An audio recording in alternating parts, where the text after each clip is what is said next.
jaa ngeen jëf ci ànd bi ak télévision Futurs Médias xibaaru digg bëccëg bi ponk yi ci gën a fës. Barthélémy Diaz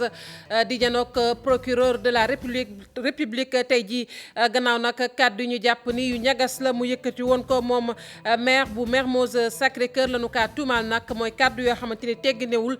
jëmale ci magistrature bu Sénégal. Dinañ jokkoo ak Fatou Bintou Konté ma ñu teewal ci ëttu attekaay ba. Président Macky Sall ñu koy xaar tey jii nag ci ab discours ni ñu koy faral di defee saa su ne bu ñu lee ëllëg la ñuy màggal indépendance bu Sénégal. Njiitu réew mi nag war a àddu nag ci ponk yu bari ni mu koy baaxoo di def. Sénégal yi tamit ñu ngi koy xaar ci ay ponk bokk na ci wàllug njàng mi ak jafe-jafe yi wàllug wér-gu-yaram ba ci système de parrainage. Njàng mi nag ma ngay wéy di sooxe muy syndicat jàngalekat yi nga xamante ni ba nëga ni ñi ngi sàkku nag ab déggoo ci njiitu réew mi Macky Sall waaye tamit ak gouvernement am ndax gis nañ ne ba nëga ni si poñ yu bari matale wuñ ko lu ci mel ni kon ndàmpaay yi nga xamante ni jagleen nañ ko dëkkuwaay ñu ci sàkku nag ab tollale. Wàllu tàggat yaram daanu ci addu ak football bi ñeel nag soxna yi CAN bi ñu ngi koy waajal Ghana 2018 équipe nationale bu Sénégal jamono ji may wax ak yéen nag ñi ngi tëju ràpp di tàggatu la nu bëgg rek mooy daal di kon mën a yegg ca boobee jongante waaye tamit jëlee fandam mbokki ponk yaa ngi nii daan ci toftal xët yu njëkk yu yéene kaay bu ngeen taaxeeloo tuuti ñu faram fàccee xibaar yi.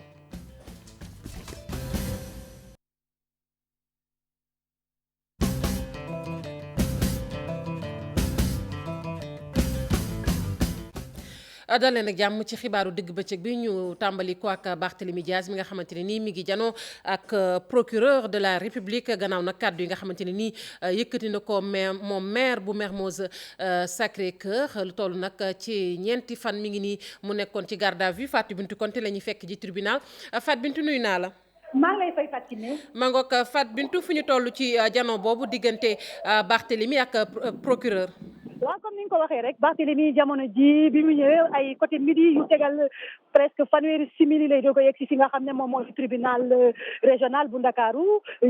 jamono ji ñu toll nii mi ngi janook procureur moom ak ay avocat liñ ci mën a xam ba xam daal moo di fii daal tribunal bi fi nga xam ne moom la ñuy wax ci CAF bi fees na de léegi ay militants ñoom ñëpp ñëw nañu dëgg neex yàlla surtout nag ñi nga xam ne ñoom ñooy pro Khalifa yi waa PDS sax gisoon nañ leen ci sànq ci xam naa dañoo xaw a delluwaat mais ñi fi bëri pro Khalifa yi ñoom ñëpp fees nañ fi dellu wax dëgg neex yàlla ñëw di jàppale si ki nga xam ne moom moo di Barthélémy Diaz ba ci Bamba Fall sax sànq wax na lu am solo ndax jàpp na ne bu fekkee ne Bart moom li mu wax dafa rëy jàpp na ne daal li mu ko waxee militant rek waxu militant rek moo tax mu wax ko wante bu sañoon daal fekkee dafa wax lu rëy ñoom ñi ngi koy jébbalu te nag nañu bàyyi ñi nga xam ne ñoom ñooy nguur gi di leen di diviser ndax amul benn solo ñoom jàpp nañu ne kii seen candidat mu di Khalifa Sall moom la ñuy jàppale amuñu plan A amuñu plan B amuñu plan C ñoom ñi ngi ci gannaaw Khalifa ba tax ni daal bu fekkee dañ leen a bëgg a jàpp nañu leen jàppandoo ñoom ñëpp ndax li Bart wax jàpp nañu daal gisu ci benn jafe-jafe même maire bi nga xam ne moom moo nekk Dalifort Idrissa Diallo léegi sax wax na ko nee na waxul dara nguur gi moom fi mu ne nii jafe-jafe rek na leen bëgg a teg te ñoom duñ ko bàyyee noonu dinañu xeex ba nga xam ne ki nga xam ne moom moo di Khalifa di seen candidat en 2019 bu présenté ci élection yi bu fekkee sax ci biir prison ba la koy présenté woo te fees nañ si dara nag ñu ngi fi nag di ko jàppale ñu ngi ci biir moom Barthélémy Dias di gannaaw jàkkaarloo ki nga xam ne mooy procureur de la république. kooku Fatou Bintou. waaw lu jëm ci maanaam njegeñaale yeeg waaye politique yi est-ce que am na ñoo xamante ne nii teew nañu ci tribunal bi. waaw fii de presque boo xoolee sax nag waa PDS ñoom nekkoon nañ fi ci suba mais am ñu ci bëri ñu dem nag wante daal li ci ëpp pro Khalifa yi daal ñoom ñoo fi ëpp daal fii moom mooy ñoom maire Idrissa Diallo yenn militants yi ñoom Bamba Fall sa léegi la jot bi mu waxtaanee ñun ba pare sax ci la dugg ci otoom dem ñi bii wante ñi ci ëpp jeunes yi daal ñoo fi nekk ñu ngi toog di xaar nag. jaajëfal bu baax Fatou Bintou Konté nga teewul ñu foofee ci tribunal ni ñu ko waxee Barthélémy Diaz di janoo jamono ji ak procureur de la république. Serigne Modou Fall ñu gën ko xam ci Boy Djiné moom nag tribunal grande instance bu Diourbel daal dina koy tëj nag kon ñaari atu kaso ràpp yoo xamante ne da koy tëdd moom moomee nag di Boy Djiné ñu ne nag la mu doon def rek mooy jéem di sàcc. Procureur de la république nag la mu doon sàkku ci moom sax mooy ñu tëj ko ñetti at waaye nag gannaaw bi kon ñaari at lañu ko tëj. lii nag ab tënk la muy ñaari doomu Sénégal yoo xamante ne nag ñoom faatu nañu ni ki démb ni ki ci dibeer ji sax laay wax ci waaxu Espagne yi nag la ñu ñàkkee seen bakkan gannaaw ba nga xamante ne nag seen bateau moo daal di këpp ca géej ga fukki doomu aadama ak ñaar ñoo ca nekkoon kenn kese moo ca rëcc bateau boobu nag ma nga jógee woon Tanger ca Maroc ngir wutali Espagne. Njiitu réew mi Macky Sall ni ma ko waxee woon sànq ci ponk yi Sénégal yi nag ñi ngi koy xaar tey ci ngoon ci ay kàddu yoo xamante ni war na koo yëkkati ni mu koy baaxoo di def saa su ne ni ko njiitu réew di defee bu ñu ne ëllëg la ñuy màggal suñu indépendance njiitu réew mi nag ponk yu bari mu fas yéene cee addu loolu nag doon loo xamante ne daal lu muy baaxoo di def la waaye jàpp leen ni kon moom mooy discours à la nation bu mujj boo xamante ne ni dina ko def ci mandaam bi ndax mandaam kat ci atum 2018 bi ci la fas yéene jeex ci loolu la ñuy des di wax ba tey ndax Sénégal yi tamit am nañu ci xalaat ñoom li ñuy xaar ci njiitu réew mi rek mooy na àddu nag ci jafe-jafe yi ñu nemmeeku ci réew mi bokk na ci wàllu njàng mi wàllu wér-gu-yaram ba ci système de parrainage bi nga xamante ni jur na coow loolu it du ñàkk ñu delsi ci ak sénégalais yi nga xamante ne ni yëkkati nañu ci seen kàddu ñu wax nag ci wàllug njàng mi ni ma ko waxee sànq njàng mi di jànkonteel ay jafe-jafe yu tar ndax syndicat jàngalekat yi ba nëga ni ñoom fa ñu dëgg seen tànk teggi wuñu ko li ñuy sàkku rek ci nguur gi mooy mboolem xaatim bu mu defoon na ko daal di sàmm muy G6 boobee nag nee nañ lu jëm ci poñ yooyu ñu ñaxtu bokk na nag ci ndàmpaay yi ñu jagleel dëkkuwaay ab tollale lañu ci sàkku leeral yi dañ ci ànd ak Habib Faye. syndicat jàngalekat yi wéyal seeni grève l'état wu Sénégal di waxtaan ak ñoom boobule jàmmaarloo jeexagul ba léegi ndax jàngalekat yi la ñu bëgg rek moo di ñu respecter accord yi ñu xaatimoon. jàng mi boo koy évaluer da nga koy évaluer de manière inclusive tout se tient jàngalekat bu démotivé payooram baaxul conditions yu baax yi neew ci boo ko dugalee classe tam njàng mu baax mënu fa am. ngir accord yooyee mën a antu gouvernement bi la mu jël rek moo di monitoring di pexe ga mu lal. mu gis ni lu mu joxee respecté wuñu ko mi ne moom ci boppam mooy jiite réunion yi dina def monitoring mooy maanaam xayma accord yu ñu signé ak yu ñu signé wul mi ne ñu président nee na nangu na dalal ñu bi ñu demee ci président xamal nañ ko ni jàngalekat yi seen kontaan nuñu. alignement doon na lu gën di soxal ñii di njàngalekat yi. tey jii alignement indemnité logement muy ndàmpaayu dëkkuwaay luñ ci laaj mooy yamale wax ko ni corps yu am alignement indemnité logement ñu am bac ñaar fukki junni lañ am. li ñeel quantum horaire bi secrétaire général CUSEMS bi lii la ci wax. nguur gi bu doon njàng mi soxal na leen xale yi bàyyi nañu xel xale yi yërëm xale yi bàyyi xel jàngalekat yi wax naa la léegi jàngalekat PC wala MC bu génn àdduna capital décès ñaar fukki junni la sa njaboot day tumranke sonn.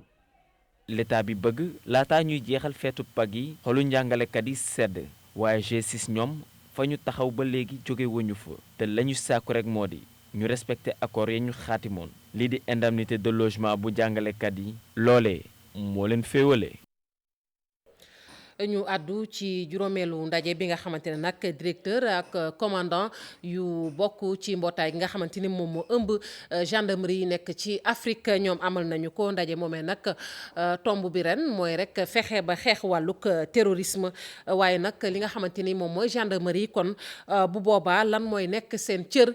ci xeex bi loolu nag mooy tomb bi nga xamante ni moom la ñu sukkandiku ren ji ndax gis nañ ni nag tolluwaayu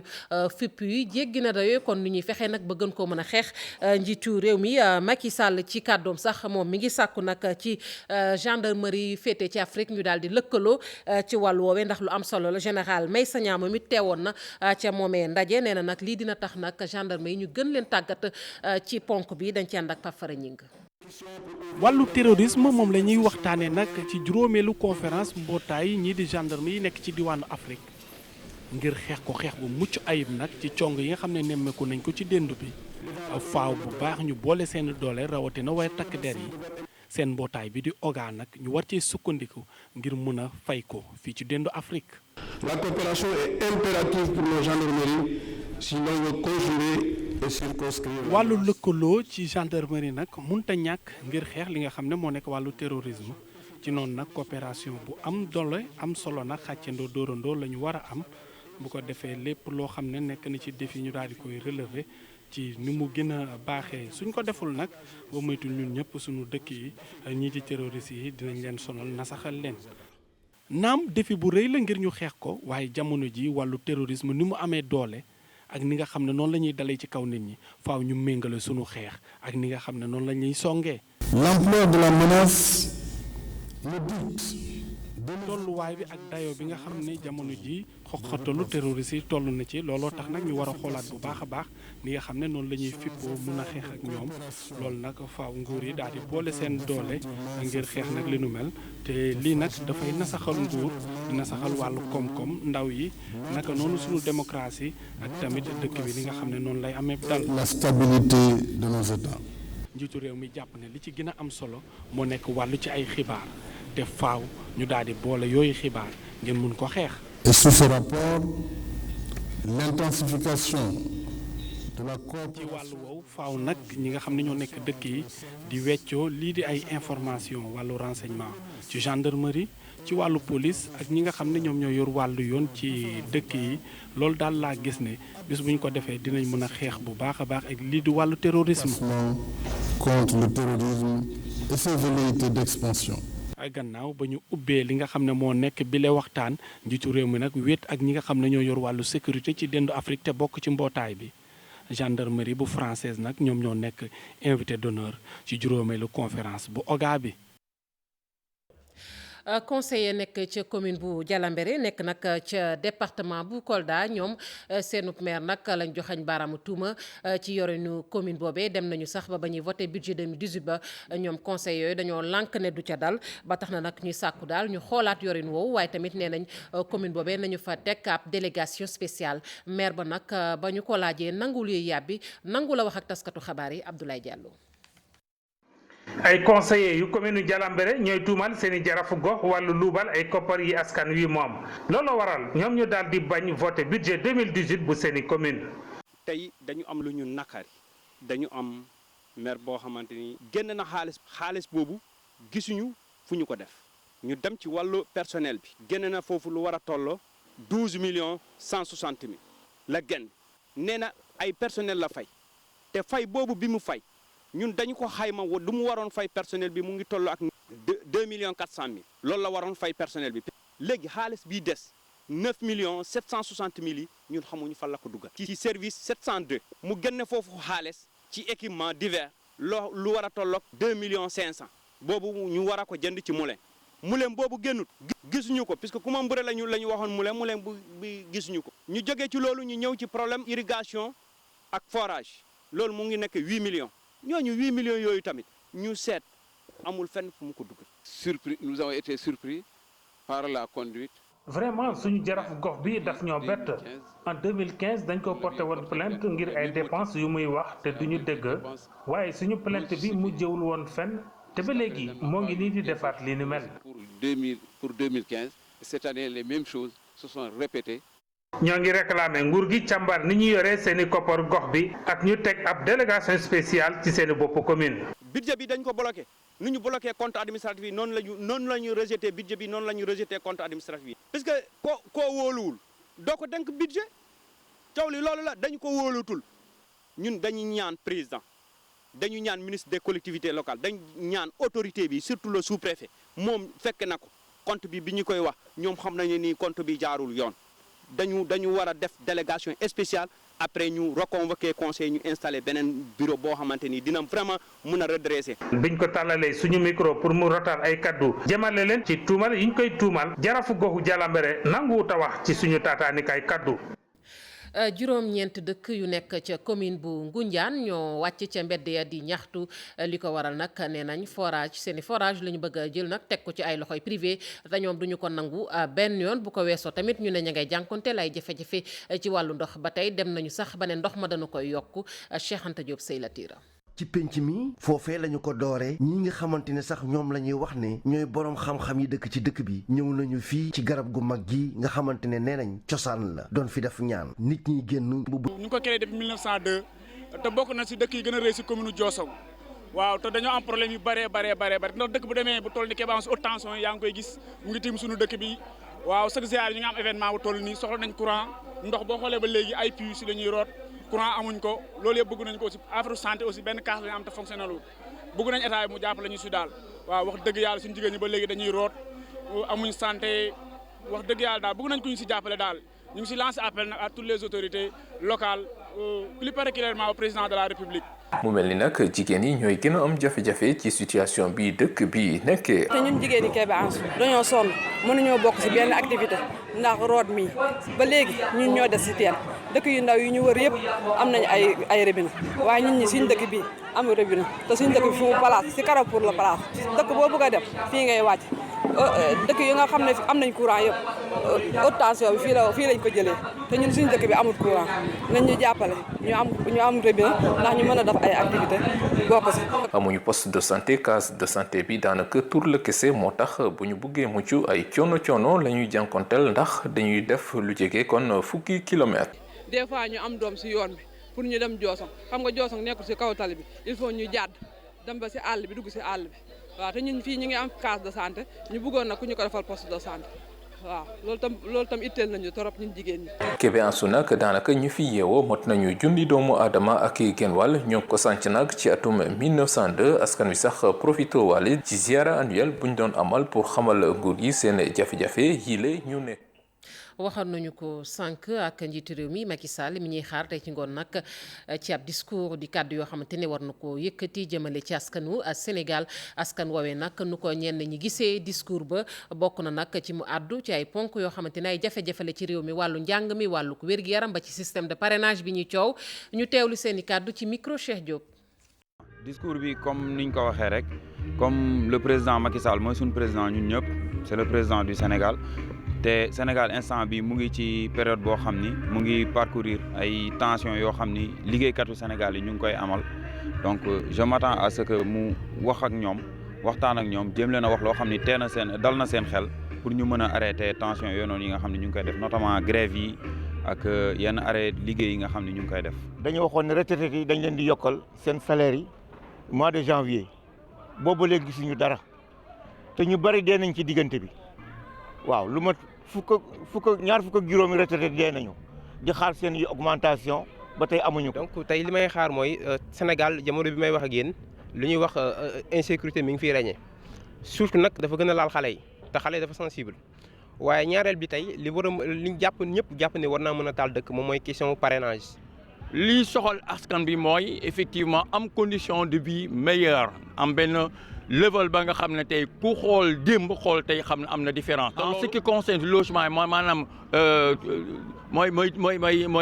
lu ñu doon fay ñu xool ñi nga xam ne amuñu parce que dafa mel ne tey ñi nga xam ne ñoo am seen kër dañoo dàq ñi nga xam ne ñoo luye woon ca kër gi ñu dàq leen defaraat seen kër ba pare yokk encore li loyer na xool loyer bi xool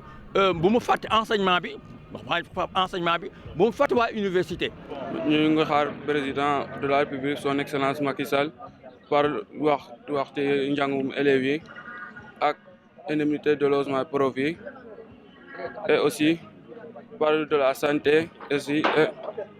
nous parlons encore de l'éducation des étudiants de l'université de Cheikh Anta Diop. ñu dem ba Tëngéej ak soxna yooyu nag bootu ci mouvement de l'Alliance républicaine et la citoyenneté ñu gën ko xam ci ARC ñoom amal nañu ko ab bis boo xamante ne nag ñu ngi ko jagleeloon soxna yi muy nag lan mooy kon cëru soxna yi foofee ci Rufisque ndax la ñu bëgg rek mooy kon daal di moomaat Rufisque loolu nag jàpp nañ ne que leen ci mën a dimbali mooy nag seenub njiiñ di Badara Mama Yacine ñu daal di teewlu yaay Fatou Kane Diop moom moo wax ci turu soxna yooyu ci micro Ousseynou Thiam. ñun amuñu dara lu ñu ragal parce que kii nga xamante ne mooy suñu njiit ñu soutenir ko bu baax a baax pour tegaat ko ci mairie bi comme ça ñu mën a am li nga xamante ne waxuma ñun moom la ñu bëgg mais li ñu bëgg jigéenu Tëngéej mel ko ni ñu bëgg jigéenu Tëngéej ñu yëg leen ni ñu bëggee jigéenu Tëngéej aller de l'avant ñun yaakaar nañ ne ñun les femmes de l'ARC même les femmes de la ville de Rufisque ne mënuñu ko am lu dul suñu ginnaaw leader muy le maire Badara Mama Yacine. Je continuerai toujours à le nommer le maire parce qu'il est toujours maire, il est en train de faire toujours des réalisations pour la population sénégalaise. FIARA 2018 ren ji nag Niger daal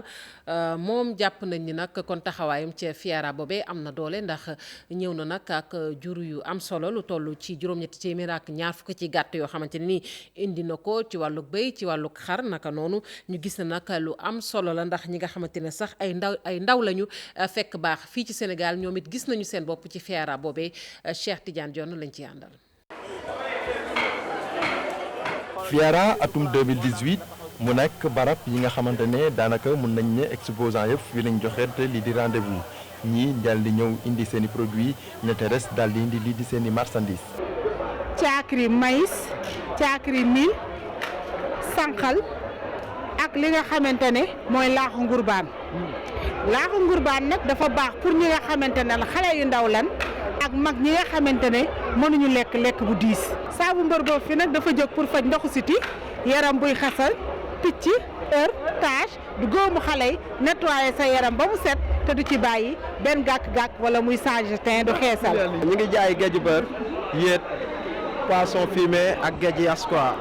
waaw bon yii yëpp fii lay jógee ci dëkk bi et puis ñu ngi jéem a xaar clients yi pour ñu ñëw xool ci bagage bi quoi. ñu ngi tàmbalee ñëw. waaw ñu ngi ñëw ndànk-ndànk rek bon mais ñëwaguñu nag génnuñu quoi xamuñu li fi nekk quoi.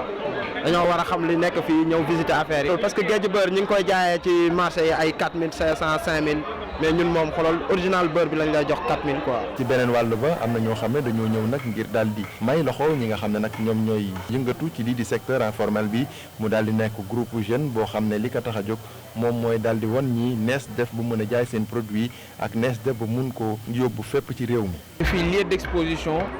production locale suñu réew la. et que cadre la boo xam ne si tey mën nañ fi wane ne ñun suñu économie réew mu ngi yokk gi mooy tey méthode yi ñu daan utiliser avant ci wàllu réseau de distribution ni ñuy jaayee suñuy produit ci wàllu nu ñuy emballer suñu produit di ko mettre en valeur dafa commencé yéeg jëm ci kanam bu ngeen waree stand yi di ngeen gis ne GIE ñi ngi def effort ci emballage ñi ngi créer ñi ngi jéem a créer seen i identité ñi ngi am bëgg a professionnaliser di wut ay carte de visite ñun nag ñu ni nañu capter potentiel boobu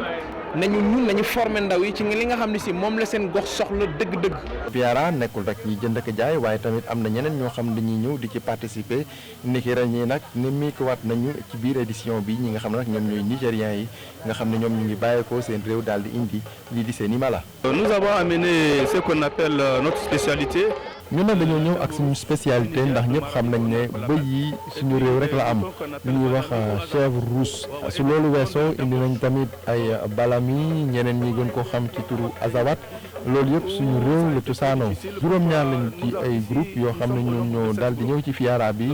waaye liñ ci mën a jàpp daal doon na si juróom-ñetti téeméer ak ñaar fukk ci ay mala yoo xam ne indaale nañ ko. Les chèvres et les moutons, nous avons amené quelque chose de 8 à 7. jaajëfal ko bu baax Cheikh Tidiane Dione xibaaru biti réew yi la ca gën a fës nag ca Guinée la ak kujjeeg politique bi nga xamante ni fi mu ne nii nag mboole manifester mu doon def nee na ko tegg ci suuf gannaaw nag ab waxtaan woo xamante ne dox na démb ci diggante njiitu réew ma di Alpha Condé ak jiite kujjeeg politique de Cellou Dalein Diallo ña nga doon waxtaanee nag ca palais présidentiel lu ëpp ñaari waxtu waxtaan woo xamante ne nag ma nga aju woon daal ci jafe-jafe ñu nemmeeku ci wàllu politique foofee Guinée ndax gis nañ ni jamono ji yëpp nag ku jeeg politique ña nga doon yëngu-yëngal di wéy nag di sàkku ñu indi leeral ci résultat yooyu nga xamante ne nag tukkee na ci woteek faluk goxaan yi ñu doon amal ñeenti fan ci weeru février. xibaari biti réew yi ba tey Abdel Fattah al-Sisi ca Égypte moom nag tabati nañu ko bii mooy ñaareel bi yoon ñu koy def nag njiitu réew bu Égypte lu toll ci ñeenti at kon dana ko toogaat ca réew moomee ci xayma nag téeméer boo jël ci xob daal juróom-ñeent fukki ak juróom-ñaar kon moom la ñu woteel kenn képp nag la doon jonganteel muy Moustapha Moussa mi nga xamante ne nag bokkoon na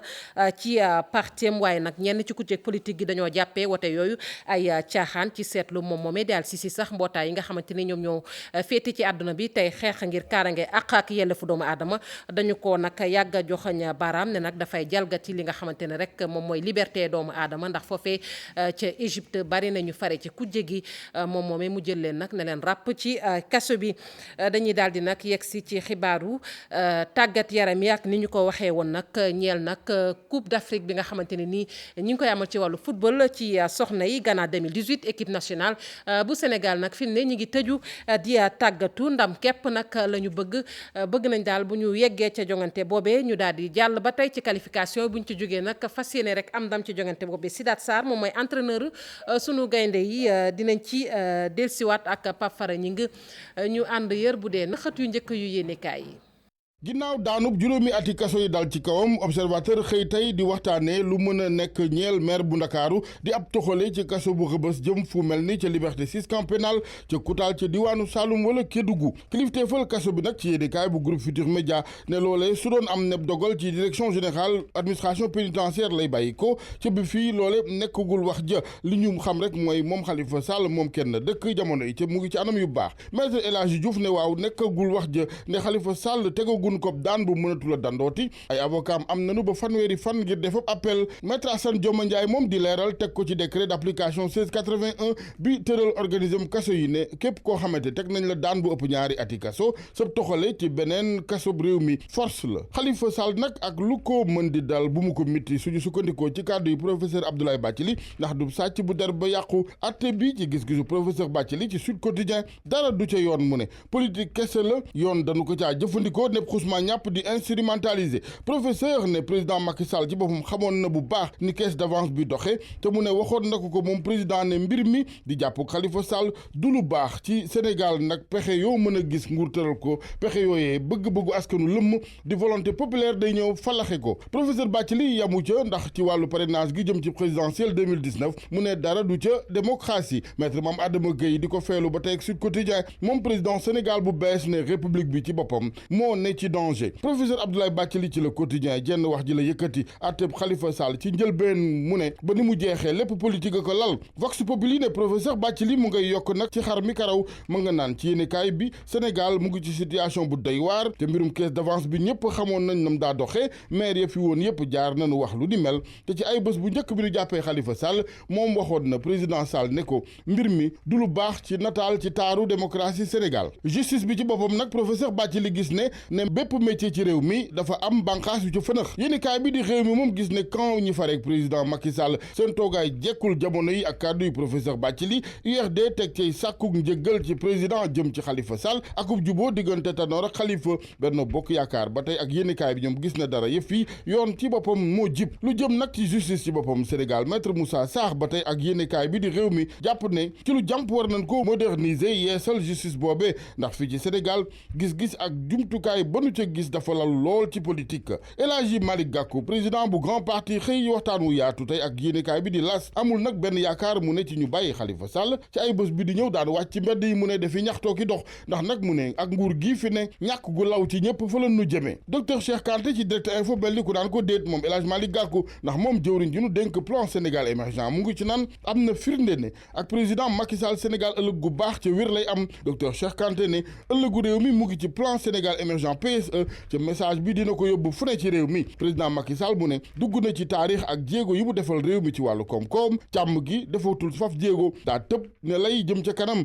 ca sénégalais yi ñi ëpp ci ñoom bëgg nañu ci ni ñuy dundee léegi ñeneen ñu bëgg soxna yi fare diwaanu Louga source a ne ginnaaw ba mu leen baaxee jumtukaay téeméeri million la leen baaxee source a mbéj sax la wax mbéj téeméeri million la leen mbéjee ndaw mbéj bu sedd ka fa jaar Mamour Diallo directeur des domaines responsable politique ca diwaanu Louga Barthélémy Diaz mbaadu dellu Rebeuss laaj la bu la cloche xëyee tey jii li waral nag laaj bi mooy lanu ko toppee yépp nay tuuba ñàkkee war ma magistrat naka noonu jiitu réew ak it wooteeg fi pour la tribune ne tey lanu koy jàllale ci kanamu procureur moom Barthélémy Diaz libération ne moom Barthélémy Diaz nag ci garde à vue bi ci lu nu fore ci wéw bay la mu wax gendarme yi mooy lanu ko waxal du mooy ki ko wax tekki gi mooy problème bi tekki gi tukkee ci wolof bi jëm ci français gi maanaam ci gàttal du loolee la wax di saaga jëm ci magistrature ëllëg 4 avril feetuk indépendance ci Sénégal la Soleil xëy cëral place bu yaatu nag l'armée bi ci xëtam bu njëkk ne leen gàcce gaalaama yéen l'armée bu Sénégal mu ngi leen wane ñoom takk der yi ñu ne ca maaj ga rang yu jub macha allah pas-pas gi da ko noonu gàddu raaya Sénégal wàllu lamb la ñuy jeexale Gris Bordeaux woy Youssou Ndour ba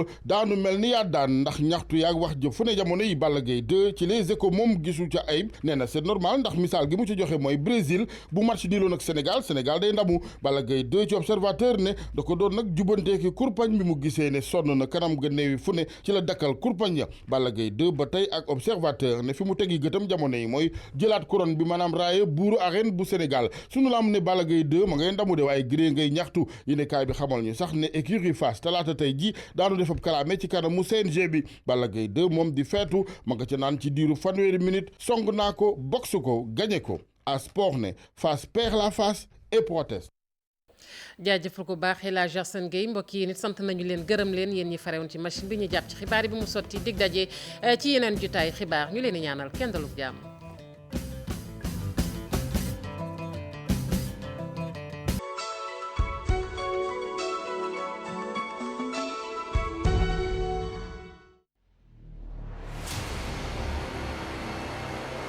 L'Œil du Tigre dikkati na ak ay feem yu bees tàkk ci 2018 bii décor bu jéggi dayoo ak ay rubrique yu mucc ayib la leen L'Œil du Tigre defaral. ku tey ñi nga xamante ne ñoom mooy def première partie bi ñoom nag ñooy secrétaire généraux yu écuries yi nga xamante ne 4 écuries yu nekk Dakar ñoom ñoo nekk nii. concept am bu bees bii nag ànd ak ay présentateurs de haut niveau. nit ñaa ngi wax tey Boubs nan la ñëwee si biir seen champion mais du Mbaye Fall c'est Tafa Gueye. Tafa Gueye moom wax jëlal Boubs. valeur ajoutée la. tout terrain la fu ne mën na faa jàmm nag ku nekk nag mën nga